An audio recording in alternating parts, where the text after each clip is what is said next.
sorry, the number you have dialed is not in service at this time. $30 a day for per diem, and surprise, surprise, they'd get in trouble because they wouldn't know how to speak the language or how to make change or even buy a dinner. We just rehired Iwakuma. Iwakuma was a pitcher for us for a number of years. Wonderful human being. His English is terrible. He's coming to spring training, and I made the statement, I'm tired of paying his interpreter. You know, Kyle Seager is a veteran player. He's probably overpaid. Well, Rod, not really a funny opening when you consider we are the longest suffering baseball fans in Major League Baseball, and then to find out we've got this kind of crap going on with the management of the team. No wonder we haven't seen a playoff game in, 18 years now? It's just pathetic. I was shocked when I heard this shit. Yeah, man. Kevin Mather, Jeff Young. Kevin No Filter Mather, talking on via Zoom, and let's just say he Zoom bombed his ass off. Interestingly enough, Jeff Young, this is the guy who's been with the organization since '96. They settled 2 sexual harassment suits to the tune of $500,000. I'm sure that's out of the petty crimes cash box they got there at the Mariner front office. Right. Okay. So here's Tiger Woods with compound fractures in his leg from an accident today. Breaking news. Okay. He's in surgery right now. And Mather should be in surgery across the hall to get both of his feet from the hell out of his mouth. It's astounding. Ridiculous. And you know what? A big old turd on the Mariner logo. A big stinky turd on the logo, Jeff Young. Everybody in baseball talking about our team and not in the way we wanted them to talk about our team. We're reckless, arrogant, stupid dicks. It probably isn't just our team. A lot of people are saying, you know, what this guy was saying, it reveals a lot about the state of Major League Baseball. We've touched on this briefly. Yep. You know, the attitude of owners towards all the minority players in Major League Ball. And this guy going out and throwing everybody under the bus, the Japanese players, the Dominican players. It's just really unbelievable. And it says a lot about the state of baseball right now. And I can't imagine any player on that Mariners team who feels real comfortable about going out and giving their all. But, you know, he revealed a couple really interesting things about, we didn't throw this up, but he talked about our top young prospects.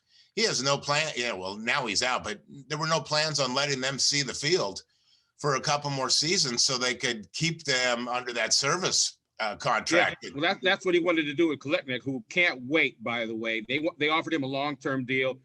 He is betting on himself. Jeff Young, this young man is a star.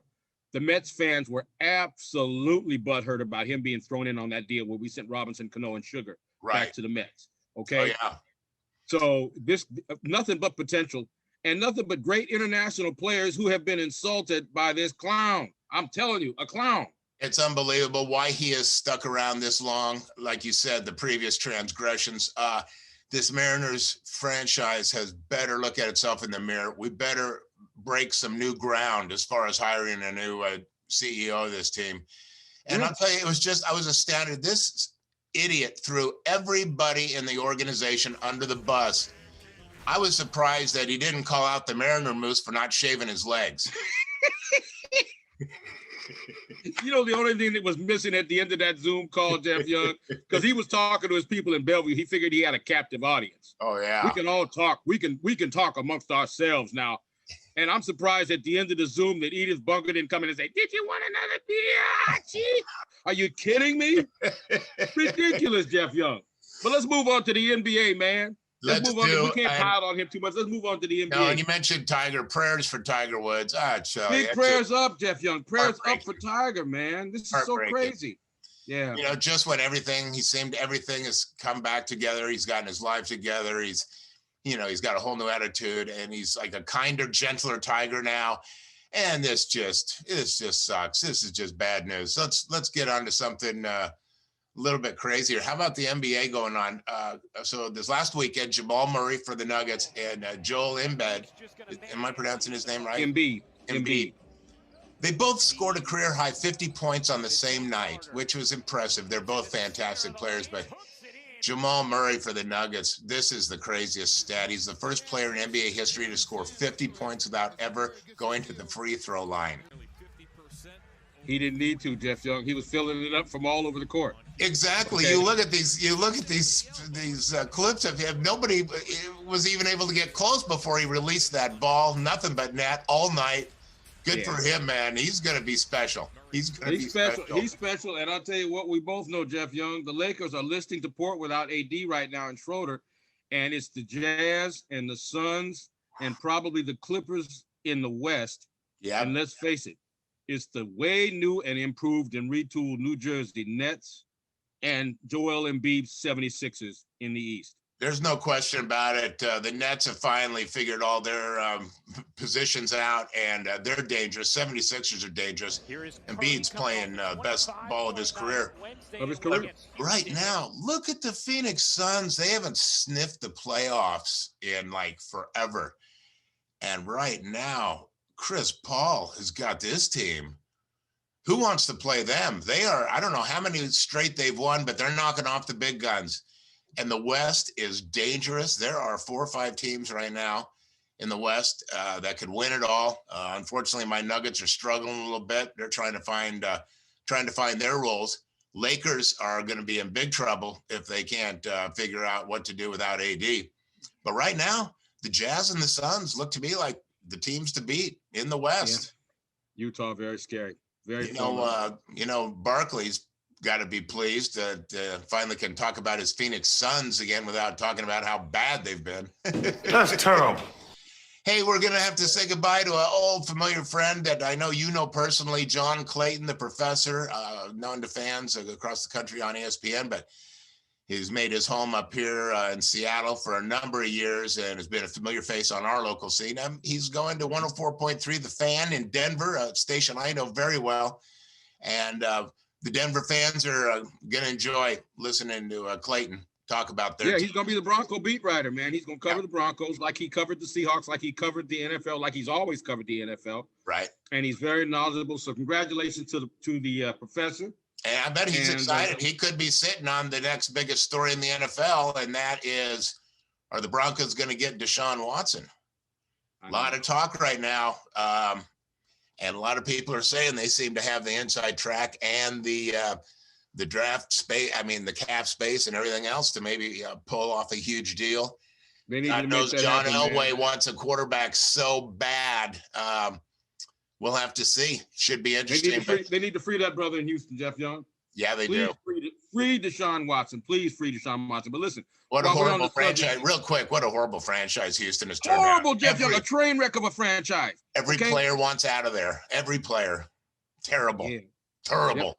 Yep. Terrible. Terrible to quote Charles Barkley. Terrible. That's terrible. By the way, while we're on the subject of basketball, did you happen to see, I hope we've got video of the DK Metcalf spot on impression of Dr. Julius Erving. Oh yeah, we got it. We've got it right here. And this brother just signed with a new agency. Right. He talked his hands are so big he could do this. And I always talked about, I showed you a couple clips of Michael Jordan. His hands were so damn big.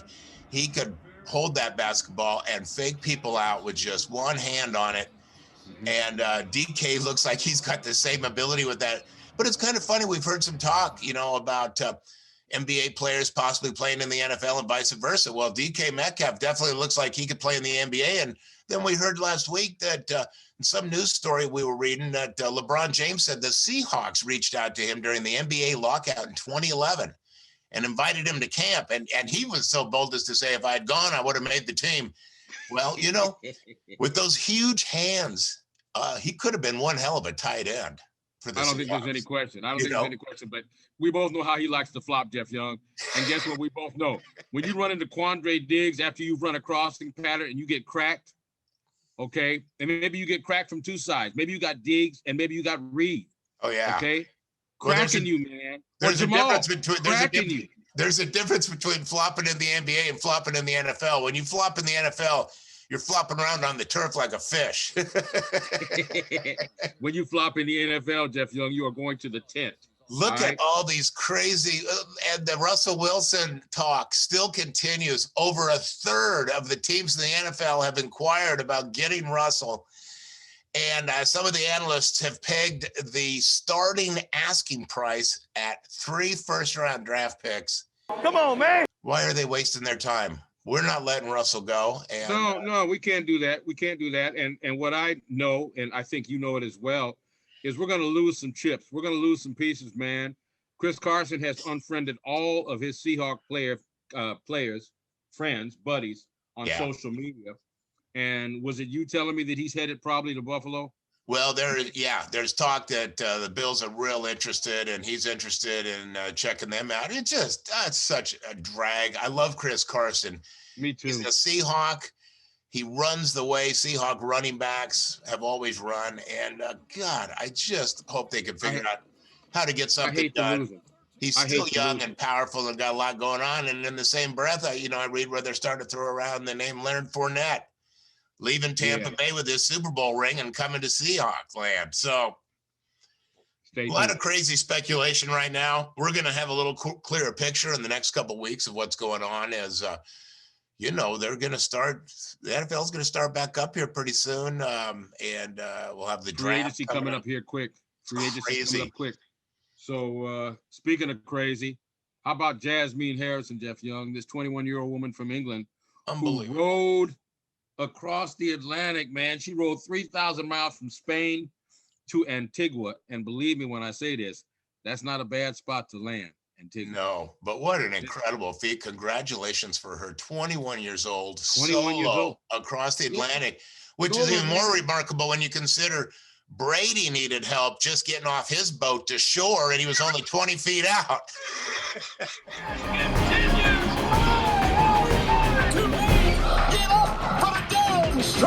Still moving, he's gonna go. Are you kidding me?